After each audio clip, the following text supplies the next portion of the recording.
Et quand il aura plus ce qu'il veut, ça va aller plus loin et je pense qu'il ira jusqu'à tuer parce que j'ai reçu aussi des témoignages de menaces de mort avec un couteau, etc. Je m'appelle Romy, j'ai 20 ans et si aujourd'hui je suis ici dans Féminin, c'est pour vous parler d'une dénonciation de violences qui ont concerné un rappeur très connu qui s'appelle Noah Lasquale.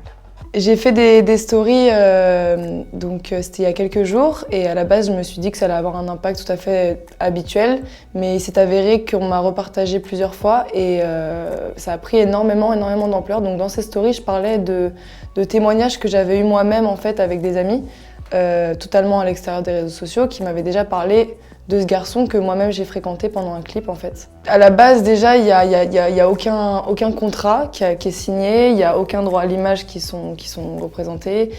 Tout se fait un peu dans la terreur en fait. On voit que le garçon est très bouleversé dans sa vie. C'est des comportements qui sont très spéciaux et pour ma part en tout cas il m'a tiré les cheveux, il m'a touché sans mon accord. Moi je m'énervais en fait, je lui mettais des coups de coude à des moments et il me disait non mais t'inquiète Mareuse, y a rien, c'est rien. Mais vu que toute l'équipe semble être intimidée aussi par ce garçon, on se demande en fait si j'ouvre ma bouche, qu'est-ce qui va se passer par la suite? J'ai eu une amie qui a vécu une expérience assez similaire, puis j'en ai parlé à d'autres gens. Et c'est parti vraiment de rien. J'ai reçu un message sur Instagram. C'était très violent, c'était quelque chose qui me reparlait de lui, mais avec des mots assez violents. Et je l'ai partagé. Et j'ai reçu pas mal de points d'interrogation. Et je me suis dit, c'est le moment d'exprimer un petit peu, éclaircir un peu la chose et faire comprendre à des gens. Et donc à partir de là, j'ai eu 30 messages par minute au début. C'est toujours les mêmes filles qui sont visées. C'est toujours les mêmes procédés. Donc au début, il va être très gentil, très mielleux apparemment. Puis après, il va devenir très jaloux.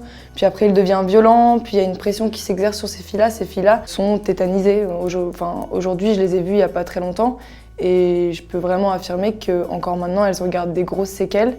Elles sont pas prêtes d'oublier ça et encore maintenant, elles ont peur des représailles, de ce qui peut se passer puisqu'il a toujours fait tout dans la terreur. J'espère, en tout cas, vu les actions qui sont menées aujourd'hui et tout ce qu'on fait pour que ces femmes soient entendues, j'espère que la police va enfin prendre conscience qu'un homme aussi dangereux, lorsque c'est un personnage public, c'est quelqu'un qui a le choix devant lui. Il a énormément de femmes devant lui, il a énormément de pouvoir, il a énormément d'argent, donc il se permet encore plus de choses et ça ne s'arrête pas au final et je pense qu'il voudra toujours plus ce garçon-là. Et quand il aura plus ce qu'il veut, ça va aller plus loin et je pense qu'il ira jusqu'à tuer parce que j'ai reçu aussi des témoignages de menaces de mort avec un couteau, etc.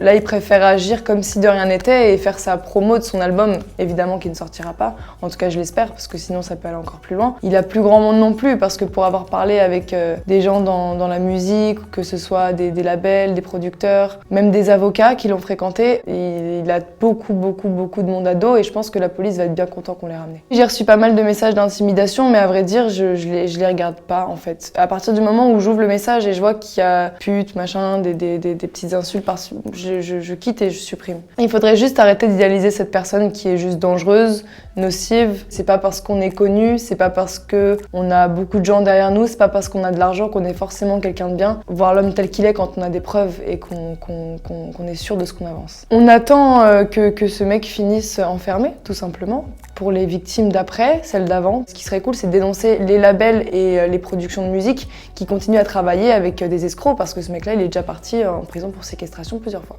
Vu les témoignages, le nombre de témoignages que j'ai reçus, ça part du collège à maintenant. C'est-à-dire qu'il s'est passé environ 15 ans entre toutes ces histoires et c'est toujours les mêmes témoignages.